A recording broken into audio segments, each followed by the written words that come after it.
Hey, rock stars, welcome.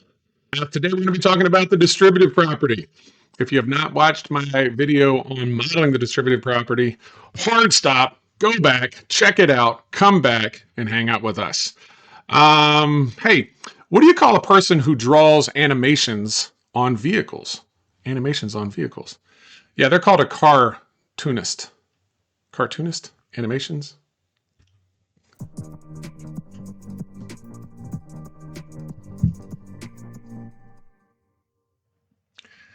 You know, there's literally not enough comments after these videos about how good these jokes are.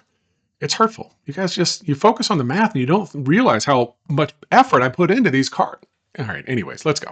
All right, today we're going to be able to expand an expression when the distributive property is needed. Okay, this should be a pretty short video, especially if you've watched the first one. You have an understanding of what the distributive property means, but let's just dive into it, okay?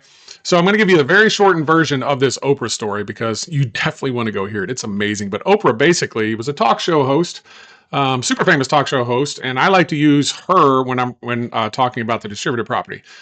She used to like to find someone who was down in their luck at certain times in the year, and then she would bring them in and have them as a guest so they could tell their story, something that had been tragic in their life, something that went wrong.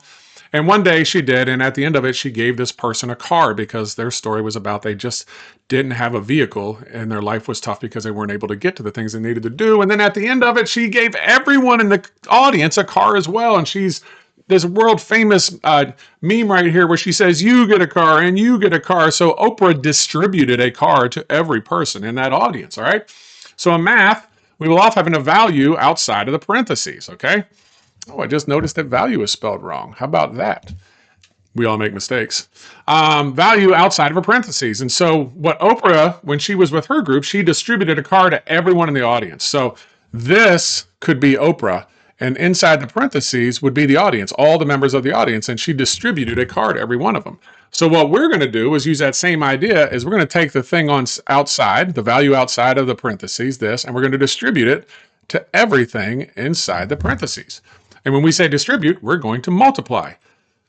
You'll see what I mean right about now. Let's try it. Okay, so here's that same problem. How does this connect to math? All right, so let's distribute. I mean multiply this 3 by everything inside the parentheses. So we say 3 times x. So that's 3 groups of x, or 3 times x, and that equals 3x.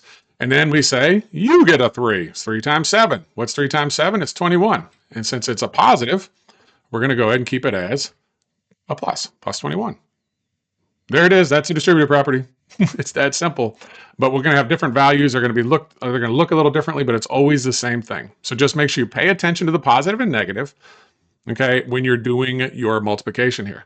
So this next one is 2 times negative 2p. So I got 2 groups of negative 2p. So that's 2 times negative 2 is a negative 4, and we keep the p.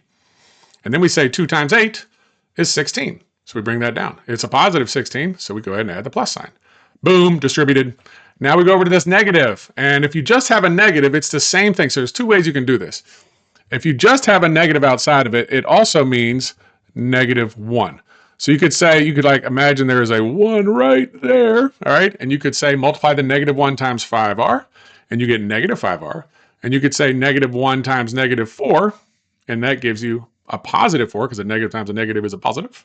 And you could add your positive in the middle. Or you could just look at it and say, if you've watched my other videos about positive and negative integers, you could say when you see a negative sign, you're also saying the opposite of everything inside there. So this was a positive 5r, now it's a negative 5r. This is a negative 4, and now it's a positive 4.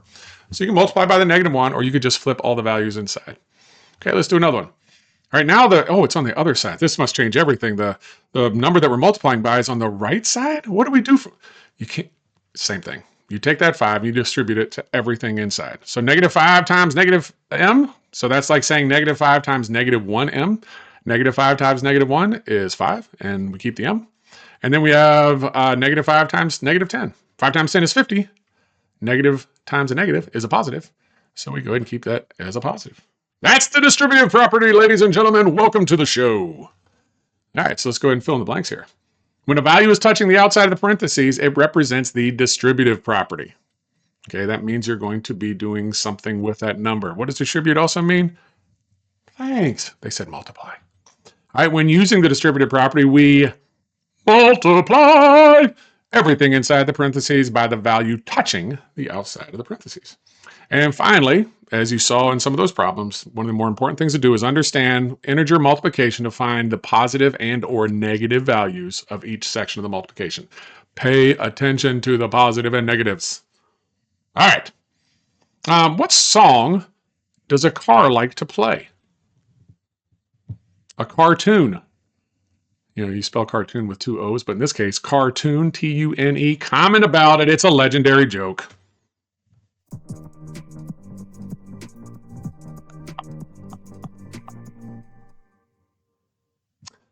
Boom. Nailed that one, didn't we?